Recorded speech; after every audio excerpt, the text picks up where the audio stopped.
Lily Dunhill loved Christmas the way some people love the ocean, deeply, instinctively, with a sense that it was part of her identity.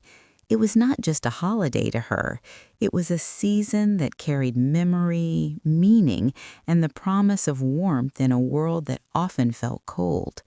Every December since she was a child in rural Pennsylvania, Christmas had been the one time of year when life slowed down enough to feel deliberate. She lived in a neat suburban house with pale blue siding and white shutters that had begun to peel at the edges. The house looked cheerful from the outside, especially in December when Lily draped soft white lights along the porch railings and placed a wreath on the front door. But inside, something had been quietly unraveling for years. Her husband, Ronnie Dunhill, had once loved Christmas too, or at least she believed he had. They had married young, full of hope and untested confidence. In those early years, Ronnie would help her decorate the tree, lifting her gently to place the star on top. He laughed more then. He noticed things. He noticed her. But time had a way of rearranging priorities without asking permission. This Christmas, like the last several before it, Ronnie barely acknowledged the season at all. Lily woke early on December 1st, as she always did. She padded down the hallway in her slippers, the floorboards creaking softly beneath her feet. Outside, the world was still dark, the sky a heavy gray blanket. She brewed coffee, the familiar scent filling the kitchen, and stood by the window watching frost cling to the edges of the lawn. She had marked this day on her calendar weeks ago. Decorate the house. When Ronnie came downstairs an hour later, dressed for work, she smiled at him. "Good morning," she said warmly. "It's December." He grunted, poured himself coffee, and checked his phone. "I was thinking we could decorate tonight," she continued. "Maybe put on some music, make a little evening of it." Ronnie didn't look up. "I'll be late," he said. "End of year reports." That was all. Lily nodded, even though he wasn't watching. Of course. When the door closed behind him, the silence settled heavily around her. She decorated alone. She always did now. Lily pulled the boxes from the garage, ornaments wrapped in yellow tissue paper, strings of lights carefully coiled, the artificial tree that Ronnie insisted was more practical than a real one. Each ornament carried a memory, a glass angel from their first Christmas together, a wooden train from their son's childhood, a hand-painted snowflake given to her by her mother decades ago. She hung them slowly, deliberately, as if savoring each moment might make it last longer. She put on Christmas music, soft and nostalgic, though she turned the volume down so it wouldn't feel like she was imposing joy where it wasn't welcome. By the time Ronnie came home that night, the house glowed gently with lights. The tree stood proud in the corner of the living room, decorated in red and gold. A fire crackled softly in the fireplace. Lily stood in the kitchen, hands clasped, heart hopeful. "What do you think?" she asked when he walked in. Ronnie glanced around briefly. "Looks fine," he said, already heading toward the couch. Fine.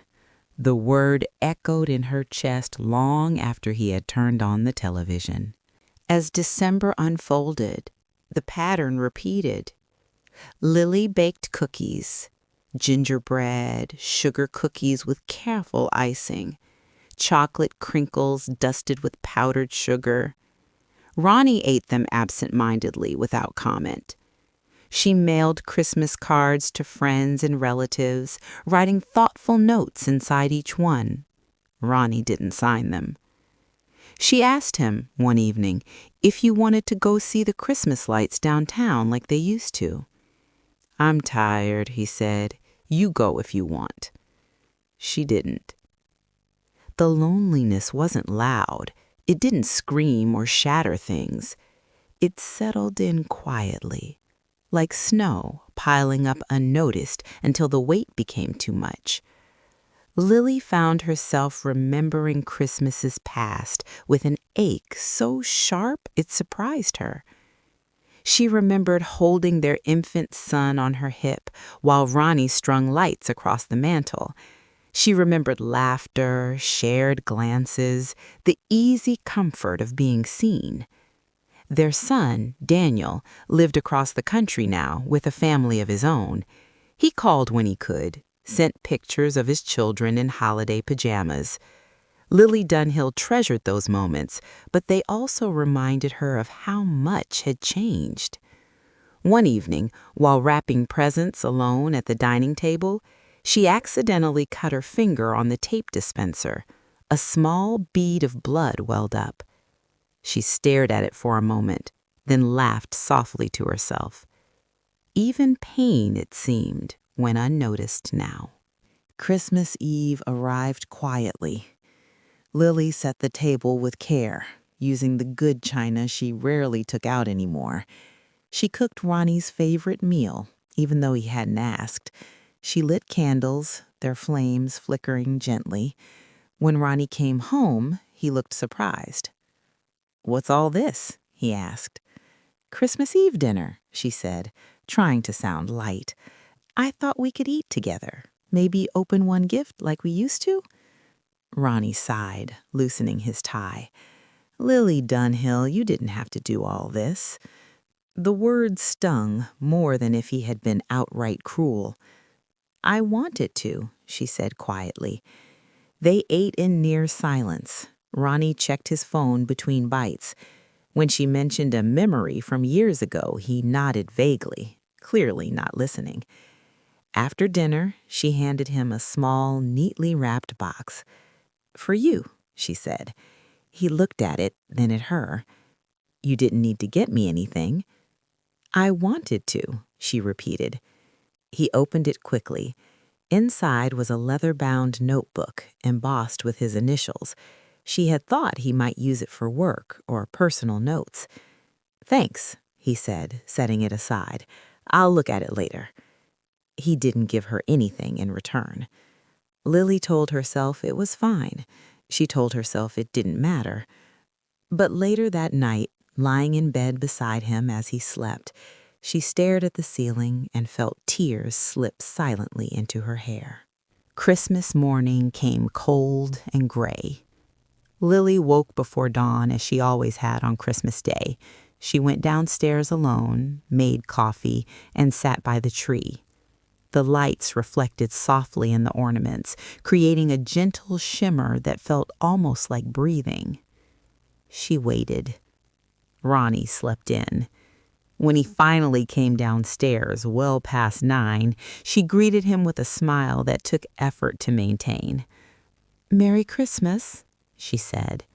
"Merry Christmas," he replied, distracted, already reaching for his phone. She handed him a mug of coffee. "I made cinnamon rolls." "Oh," he said. "Thanks." They sat in the same room, yet somehow worlds apart. Lily had bought herself a small gift, a book she had been wanting for months, wrapping it carefully and placing it under the tree. She told herself it was silly to feel embarrassed, that she did anyway as she opened it alone. Ronnie didn't notice. At noon, he turned on a football game. "Do you want to call Daniel together?" she asked. "Later," he said. "This is a good game." Later never came. That afternoon, Lily Dunhill stepped outside alone. Snow had begun to fall lightly, dusting the world in white. The air was sharp and clean, and for a moment she let herself breathe deeply.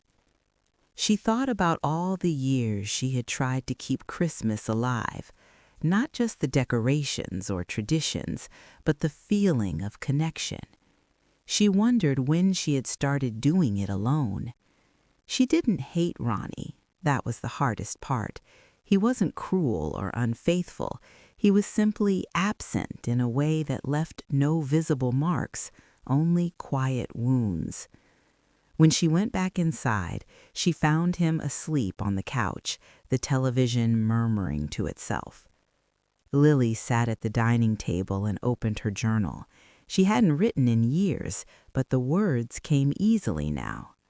She wrote about the loneliness, about the way being ignored hurt more than being argued with, about how Christmas magnified everything she had been trying not to see. She wrote until the sun went down.